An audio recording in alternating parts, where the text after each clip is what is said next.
We would like to acknowledge the Yuggera people and the Turrbal people as the traditional custodians of Meanjin, the lands on which we record this podcast today. We pay our respects to elders past, present and emerging. Always was, always will be, Aboriginal land.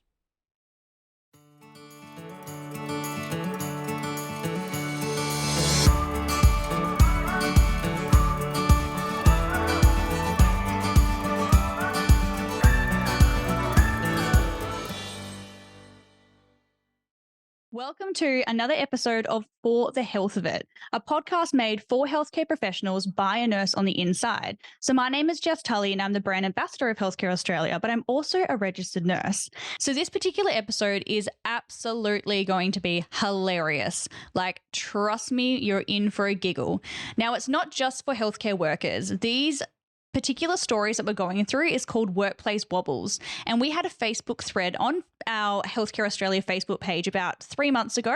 And we wanted everyone to share their funny workplace wobbles with us. So whether it was funny, gruesome, disgusting, hilarious, like we wanted to hear them all. So we've also been sent some audio entries as well. And we've had hundreds and hundreds of applications. So I have gone through and listened and read every single comment, and I have chosen my top 10 that we're going to go through today. Okay, so today we have a special guest with us, and I have chosen this particular lady for a special reason. So Kirby is with us today, and she is working behind the scenes with Healthcare Australia as an internal worker. So she has absolutely no healthcare knowledge besides what she kind of hears nurses talking about, not medical trained at all. Kirby, what is it that you do with Healthcare Australia? Definitely nothing clinical, a lot more computer stuff, I would say. I actually assist with nurses who are based overseas who want to permanently relocate to Australia with visa sponsorship and permanent residency and all that sort of stuff. So I get the really awesome job of talking to people once they're placed and helping them navigate Australia. So good. So you've got like a little bit of knowledge and you definitely hear of the funny stories. And we actually sit next to each other in the Brisbane office. So she has to hear all my disgusting stories all the time. But I actually chose Kirby because she just finds these stories so hilarious all the time. And she's like, stop telling me. So I thought, who better to ask to do this podcast with me than Kirby? Great.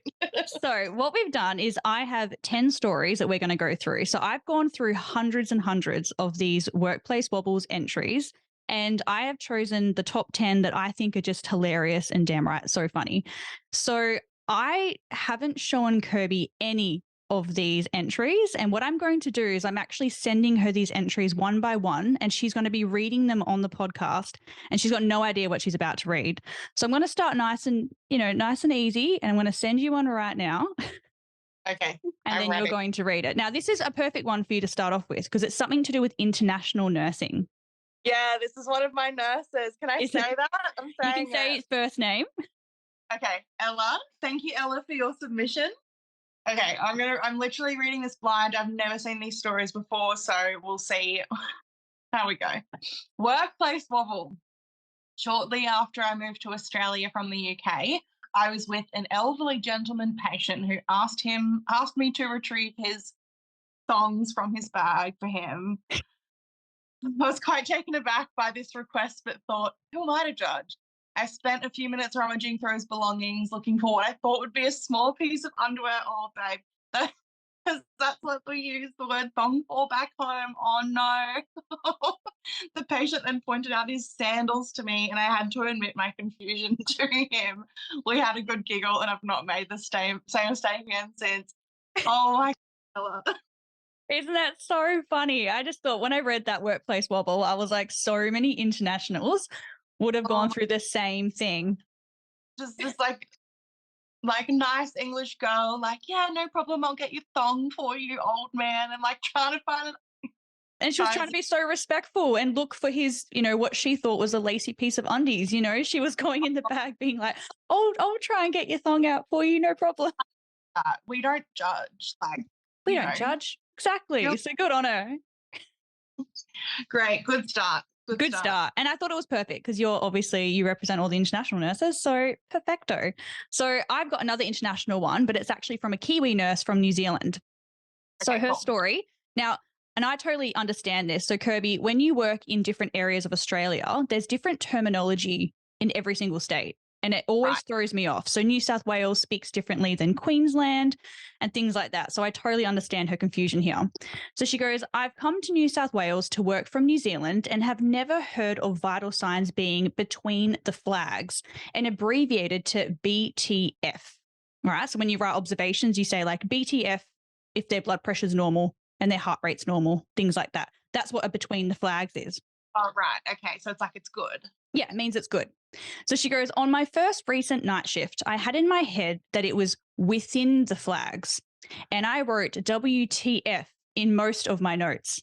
Just before handover, I was horrified when I reread my notes. I had to scramble over and change all the W's to B's before I handed over care.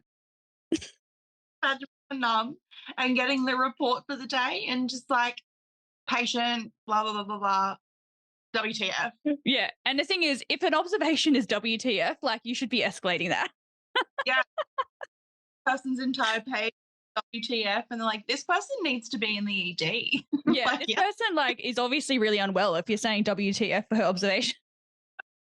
like, wow, they do things weird in New Zealand. Like, Yep. Oh my God. When I read that, I just cracked it laughing because I remember when I read some notes, I was like, what the hell is BTF? And I was like, I don't understand. And then everyone's like saying the whole within the between the flags, between the flags. And I was like, what does that mean? And they were just like, oh, it just means it's like doesn't have a color. So if it's, if it's yellow, it's a level 1 and you're like escalating it. And if it's between the flags, it's a good thing. And I was like, oh, okay. Every state's different. WA doesn't do that. That's where I came from. is this a New South Wales thing? Yep. Yeah. I think it's just New South Wales, but yeah, it's pretty funny. So when I read that, I was like, oh, poor thing. So I'm going to send you another entry now, and you are going to absolutely cringe at this one. So the first line of this is like, this is an embarrassing one. So I think we're set up for a pretty good story. All right. I was in my first year of midwifery training on my first ever placement on the delivery suite. This already, like, this is set up disaster, I feel. I'd just come on shift and the lady I was due to look after with my mentor had just given birth. I entered the room and the first thing the midwife asked me was if I could put the placenta in the white tub in the dirty room. Okay. Is a dirty room? Yeah, we'll ask questions after. No, okay, sorry. What the hell is a dirty room? Dirty room is like, it's called a pan room. So you put waste, like clinical waste or blood products, or say you change a catheter or something and you got to put it somewhere, you go into the dirty room. Bin. Yeah, so it's a dirty bin room, basically. Oh, okay. Do you want to repeat? Do you want to start again? No, you can leave that.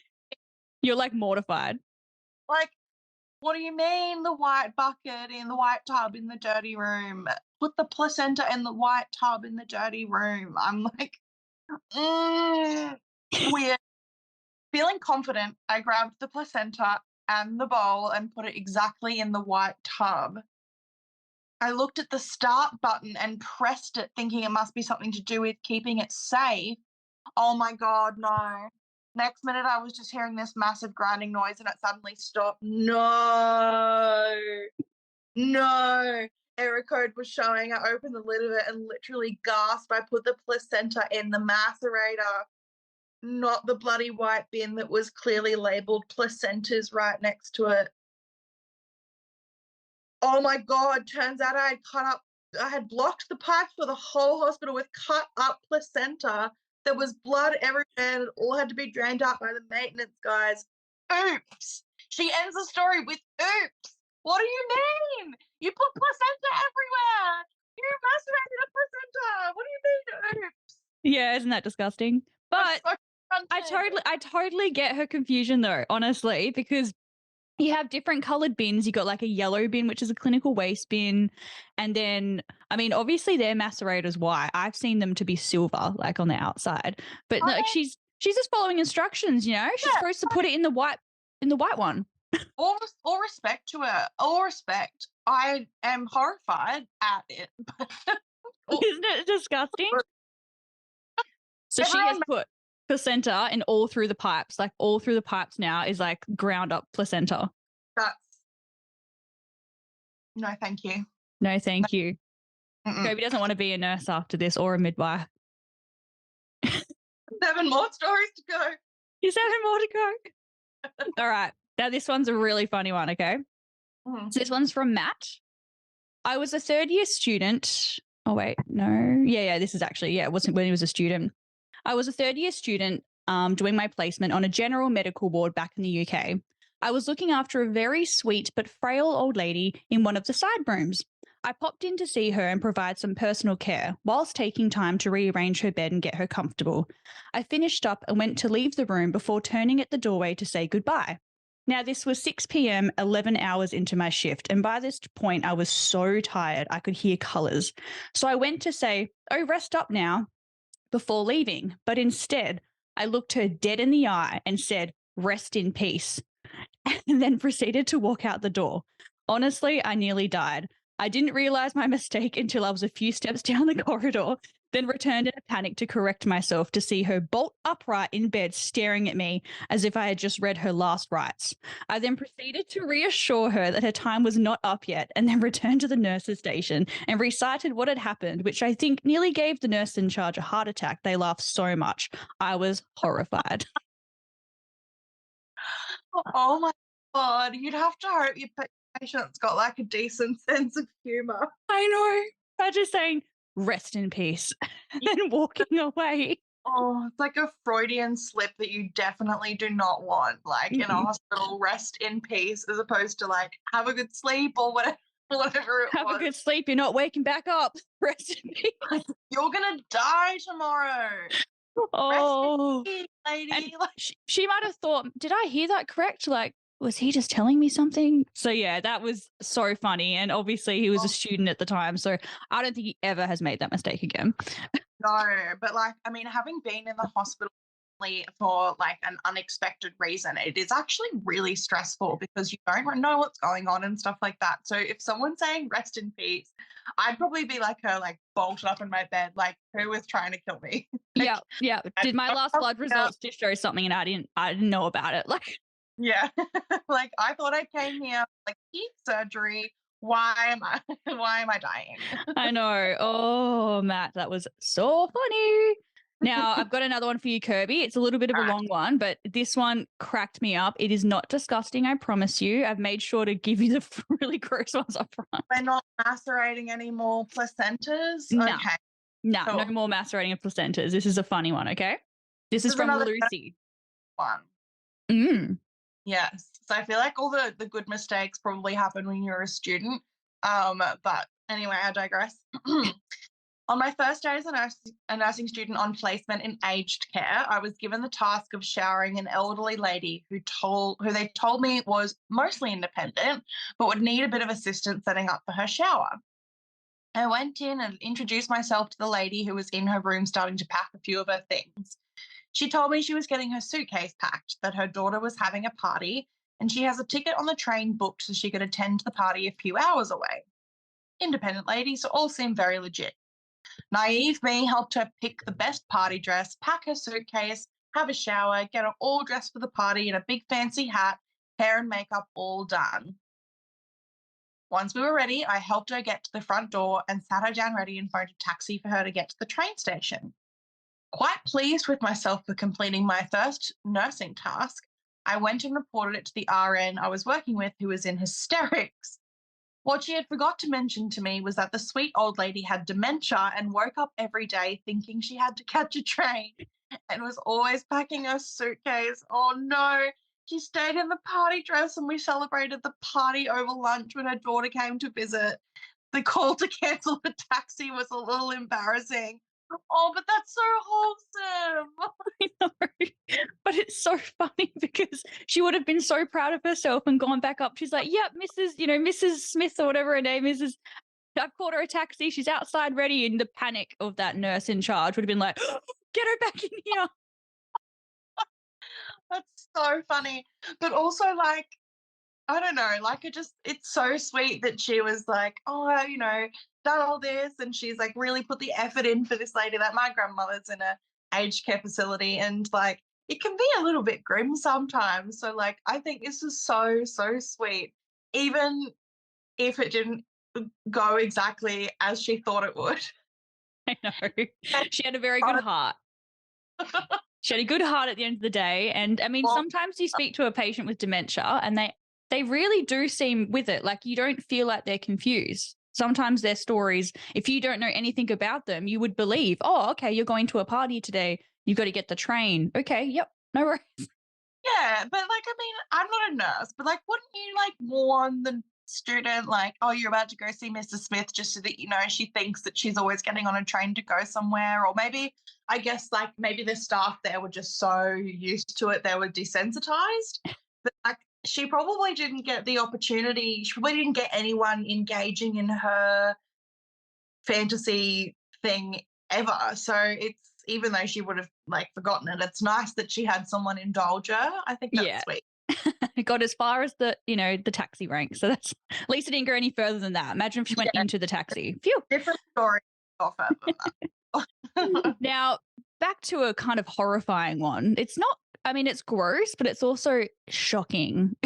This one. So Deborah sent in this one, and I just want to go through a bit of the terminology with you, Kirby, so that you understand the story. So do you know what a suppository is, or a suppository? Depends if it's British or American. Do you know what a suppository is? Isn't it like a like you put it in your bum to make you poo? Yes, correct. So Right. that's what a suppository is. And then also, do you know what a Sterident tablet is? No. No. Okay. So when you've got dentures, Oh, take them yeah. out, you put them in a little pot of water, and you put the little Sterident tablet in the water, and it helps clean the dentures overnight. So usually Oh, when you're a bit older and you've got dentures, you'll take them out every night, put your little tablet in there, let them soak. All right. You got those two in your head now? Now ready for the story. am I? You are Okay, ready. go. One day, a patient required 2 suppositories and also a Sterident tablet to soak her dentures overnight. When I walked down the ward later, the dentures were soaking in the pot at the side with the 2 suppositories floating around the water. I still have no idea where the Sterident tablet went. Oh my god. Yes. Well, I guess her like, you know, intestines would be like hella clean. I've got no idea. I don't know what would happen if you put that up there, but I yep. mean, the story was so short that I feel like nothing adverse happened, which makes me think like maybe it is a really good cleaning solution for that area. Maybe we'll start using Yeah, nothing sterile bad happened. Mm. suppositories. I'd like to know how her bowel movements were after she had the Sterident tablet. Maybe I'll message Deborah after and say, so did she Please. open bowels the next day? Or do you know? Yeah, can you please tell us what happened? Because, like, what if you stumbled upon a cure for something? Highly doubt it, but I mean, we're staying positive with that story, that's for sure. All right, you ready for your next one that I'm sending to you? All right, hit me. I just love that you have no idea what you're about to read. It makes it so much more funnier for me. Okay. Zelda, thank you for submitting your story. I say before I read it, I may not be thanking you after. I walked into my patient's room for his 0700 OBS. I'm going to use the nurse way of saying it. 0700. Or is that the army way? Doesn't matter. Just I walked say 7 o'clock. I walked into my patient's room for his 7 o'clock OBS, and I'm like, good morning, how are you? And I let out a fart. That's the end of the story. No. I was like, oh my God, I just farted in front of my patient. How bloody embarrassing. I then pretended I didn't and proceeded to talk to my patient when he turns around and says, sorry, love, I can't hear you. My hearing aid batteries are flat. Like, thank God. Like, I thought, like, imagine he doing. was like, sorry, love, I can't hear you. The smell in here is like really distracting. But how lucky is she? Like, imagine doing something so embarrassing, and then you're like, "Oh my God, do I just act cool, like, and just act cool?" And they didn't hear the whole time. I think though, like nurses see a lot of stuff, right? Like you guys see all parts of our bodies that the world doesn't get to see in all sorts of compromising ways. I think it's only fair that a nurse gets to freely fart. I mean, yeah, I mean, we smell a lot of weird stuff, but no, nurses go to special areas to do their farts. The dirty room. The dirty room full of macerated placentas. Oh, Yep, you can't even tell. Can't even tell. I'm not the only nurse that knows this. So, no, yeah, I suppose you would be able to fart in the dirty room because the smell would be covered. But also, as I said, I think nurses have the right to fart freely. I love that. We'll tell them. Everyone fart freely in the workplace. It's fine. You deserve it, you know? Like, nursing's tough. Yeah, Don't- can't hold that in too. Mm. All right, this one is not to do with farting actually, or it's good. to do with bodily functions in a way though. So there is a metabolic disease called the maple syrup urine disease, MSUD. And when in crisis, the patient with MSUD will have bodily secretions that smell like maple syrup, hence the name. A small child came in a crisis and the father handed me a jar of urine and said, "It really smells like maple syrup, doesn't it?" I took a great big whiff and no, it did not. Now, I've never heard of this syndrome before or this disease, but I Googled it and it's a rare but serious inherited disease. So it's the body cannot process certain amino acids, causing a harmful buildup of substances in the blood and urine. And it actually does smell like maple syrup. But imagine having a big old woof and you're like, that doesn't smell Why like would maple you syrup. Like, I understand being curious, but there's like a kind of sniff and then there's like a kind of sniff, you know, and it's urine at the end of the day. Well, I feel like she didn't have a choice. It was like handed right to her. Maybe she just, I don't know. I mean, like, I don't know what happened.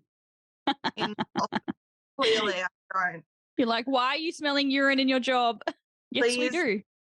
Why?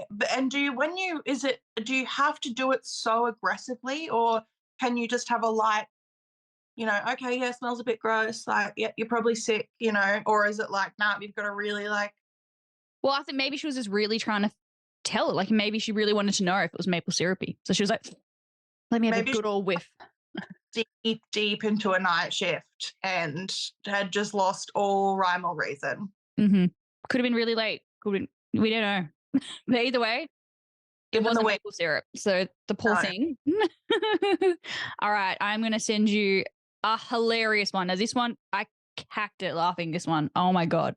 all right, Steph has sent in this one. It's another, oh no, it's not a student one, just a placement. My last placement, I went to put hand sanitizer on my hands. It didn't feel right, only to realize on closer inspection it was lube. Tried to play it cool and hope no one noticed. Yep, they did, dying inside. Well, how did they notice you had lube all over your hands? How did you get lube on your hands? What? Like, I know that lube. Why? Where were you? What's the lube for? Oh no, lube. We have so many questions. X-rays. And then why didn't you go, oh, I guess I should go wash this off now? Like, why are you trying to play it cool with lube on your hands? Steph. There are a lot of questions, definitely, with that story. But I mean, the only way I can think of it is like the KY jellies in like a tube. And maybe she had like her own, like maybe they had tubes of alcohol gel everywhere and she just grabbed the tube. I don't know. Like, maybe on the, you know how like the PA, how they have the computers and everything's on a cart that they wheel around. I don't know if it's like that in every hospital. Maybe she had like a hand sunny and a lube in the same area and just went to sunny and instead went, oh, got lube on me. But that would have felt so weird, like trying to like you're like, why is it not absorbing into my skin? Like, why is it getting more and more slippery? I think my favorite part is just that I just tried to play it cool. Like, Yeah. what are you Just that doing? cool. If I saw that, I would have been 100% one of those people that are like, did you just put lube on your hand? Gold. No, Absolute gold. why are you still trying to work? I know. Now, we actually got sent audio entries as well, which was so funny. some were a little inappropriate, to be fair, not to be shared on this podcast. So Yeah. I found one that I think is quite hilarious. It was sent in a few weeks ago, and I have saved it on my phone ready for this moment because I was like, this All is gold. I want to play it through my microphone. Hey, HCA. I'm just about to head off to a night shift, and I was thinking about one of the first night shifts I ever worked. I was working at a big city hospital. I was doing my graduate program on a surgical ward. And on this particular night, I had a patient who had been in hospital for months and months. All of the staff got to know him really well. He had heaps of quirks. He was a bit of a country lad himself, and he would always make us laugh. On this night shift, I was sneaking into his room at midnight to empty his catheter, and I noticed that he was talking in his sleep. He was saying all sorts of random things that didn't make any sense whatsoever. And something about me is that I get the giggles sometimes and I can't stay quiet. So I got the giggles at his sleep talking, and I was doing my very, very best to be silent and not wake him, and just finish emptying the catheter and leave. But unfortunately, I think I was maybe a little too noisy, giggling away as I couldn't help it. And I laughed a little too loud and woke him up. And he was having a dream. And when he woke up, he screamed all of a sudden, and it scared me so much. I wasn't expecting it. I threw the little urine bottle that I was emptying the catheter into the air as I screamed and he screamed. And it got all over me, as you can imagine. Which was not fun. Pretty gross. Thankfully, they had some extra scrubs I could wear that night. But the thing that really tops it off, the cherry on top, was that he told me he was having a dream where he was fishing, and as he woke up, he just caught a really big fish. And the first thing he saw when he woke up was me absolutely dripping wet standing there in the dark. So that's my workplace wobbles. Hope you have a laugh at my expense. Thanks, guys. How funny was that story? I when she threw the little urine bottle into the air and got oh no. Yep. And at midnight, you're trying to be so quiet as well. Like, I would have freaked out if my patient screamed at me. Absolutely, because it's dead quiet in the ward too, and it's all dark and everything like that, and like everyone's just trying to be quiet and shuffle around and everything like that. And I know. And like now she had to do like what the rest of her shift. That would have been another 7 hours onto her shift at least. And she had, and you know, even if you get changed in scrubs, like you still got urine on you. Like, you know, you can try and wipe it away. Till you have a shower, you still have urine on you. Is there, like, in hospitals, is there not a shower that, like, the nurses and doctors can access if they get covered in fluids? Because surely that would happen. Do you know what? There are showers. You just definitely have to ask where they are, because I never know where they are, and they're probably pretty gross. But I mean, if you get that desperate, you could. But it would feel very weird being in your workplace in a hospital and getting naked to have a shower. It would feel really weird. I wouldn't do it. I would rather just cope and just shower at home. You reckon? Yeah, I would. Just like covered in urine for 7 hours? Yeah. Oh God, I've done it many times. That's why I respect nurses so much for what they do, because I will never do it. You're like, I will never enter this career ever. No, like I could not handle it. Definitively could not handle it. That's why, and that's like half the reason I have respect for nurses is, of course, there's a myriad of reasons, but that is one of them. Just like the ability that you guys have to deal with people's awful bodily functions and disasters. I sometimes gag changing the bin, so like. Well, yeah, my gag reflex has gotten a lot better over the years. It definitely takes a lot of being, like, you get exposed to so much that, you know, you get a thicker skin. I'll end this podcast on a funny story, and I have told this story, but I told it ages ago, so I'm not sure if the listeners would have heard it yet. Okay. But it's my personal polydent story. So I was, yeah, you've heard this one. I was a grad nurse and I was helping a patient clean their dentures and feeling very proud of myself as well, because I love when I get to do like all the cares for my patient. And I got her dentures and we're having a chat while I was cleaning them. And as I was cleaning them, it just like wasn't gliding very well. I was like, oh, this toothpaste is weird as like it's getting like thicker and thicker. And then I looked down and realized that what I thought was toothpaste tubing was actually polydent. And I didn't even know what polydent was. I had no idea what that was. And turns out that polydent is an adhesive glue that people put on the top of their dentures so that it sticks in their mouth better. And I had been brushing her teeth in glue. So I burst into tears, felt awful, was crying my little eyeballs out. And she was like, it's okay. And I was like, I ruined your dentures. I mean, I'm not sure if I ruined them. I don't know what happened at the end. You don't know? No, because I was a mess. Like, I felt so bad. She just kept saying, like, it's okay. Like, I can get them repaired. And I was like, oh my God. They're like thousands of dollars. Yeah. Yeah. And so I reckon Polydent shouldn't put it into a tube like that. Absolutely not. No. It's dangerous. It's still like that. It's dangerous. But now I know. And I actually tell students when I meet them, I'm like, do you know what this is? And they're like, toothpaste. I'm like, no, it is not toothpaste. They should call it something more obvious. Like Polydent, I'd be like, yeah, that's toothpaste. That's right, glue. Just write glue at the front. Right, denture glue. Just call it brand name, denture glue. Denture glue. That's the brand name now. Yeah. Call Polydent, let them know. Yeah. But I have stories, like 10 years of nursing. I have so many stories. And I know that like we had so many entries that I had to like scan through and go through. And I was just like, trying to condense it into just 10 was so difficult, but I was like, this podcast would go for hours otherwise if we don't condense it. So they're the top 10. What was your favorite, like most favorite one that just stood out to you, Kirby?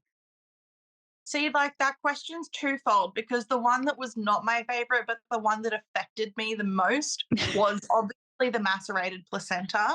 In fact, I don't know if I'm angry at you or not for making that one of the first stories. Now I have out of all the podcasts, like, but also to the person who did that, no disrespect to you, I'm just weak stomach. Weak stomach. And that is why I got Kirby to read that one. It was meant to be for you. My favorite was Matt's story. Rest in peace. Oh man, I think that was probably I also like, I loved the one where the student nurse like got her patient, the aged care patient, all ready for her dementia day out. Like, yeah, that was cute. It was wholesome. It just makes me happy that, like, because as I said, like, that all the staff there would know, so they wouldn't entertain it. But like, that would have been the first time in a long time that anyone's entertained her, I guess, like delusion, for lack of a better term. And so I don't know. I just think it's so sweet and wholesome, and how proud she was of herself too. But so that's my highlight. And then my low light, aka caused trauma story, was the macerated uterus one. Caused trauma story. I love it so much. And this, everybody, is why I got somebody in a corporate role to do this podcast with me today. So funny. Tells Jess that I'm grossed out by her content. I will tell her for sure. And I just love that you had to pause the story too, because you're like, what is a dirty room? And you were like, you couldn't even progress with the story because you were freaking out already. You're like, what's a dirty room? A dirty room? A dirty room? Put it in the bin. What do you mean a room? A whole room full of dirty stuff. Full of guts. It's just the dirty bins. We also call it a pan room or a sluice room. That would be a toxic gas emitting from that room. Oh, it's a pretty stinky room. Yeah, you never know what's in there. And things. Things. All right, well, Kirby's going to go vomit now. She's looking very naughty. I'm done. I'm so done. You are done. And now you got to get on with the rest of your corporate role today. And you don't have to listen to this disgusting medical stories anymore. No more. This is why I don't podcast, Jess. Well, thank you, Kirby, for coming on this podcast with me today. I know it was a lot for you to handle. You had to build yourself up for it, but really I loved it. Did you love it? I did. I haven't eaten today, which is probably a good thing. So I really prepped. You really prepped. I knew you were going to do this to me. I didn't realize to what extent though. I'm gonna go all for 3 hours. Love it. So, guys, if you enjoyed this episode, make sure you go onto Spotify or Apple Podcasts or YouTube, wherever you're listening, and give us a review and spread the love, because we want to get this podcast out there and share these hilarious workplace bubble stories. But yeah, if you ever want to talk to me as well online, just hit me up on Facebook or Instagram. I actually manage all the social medias behind the scenes as well. Send me a message anytime. All right, guys. Thanks for listening to this episode. Bye. Guys, bye.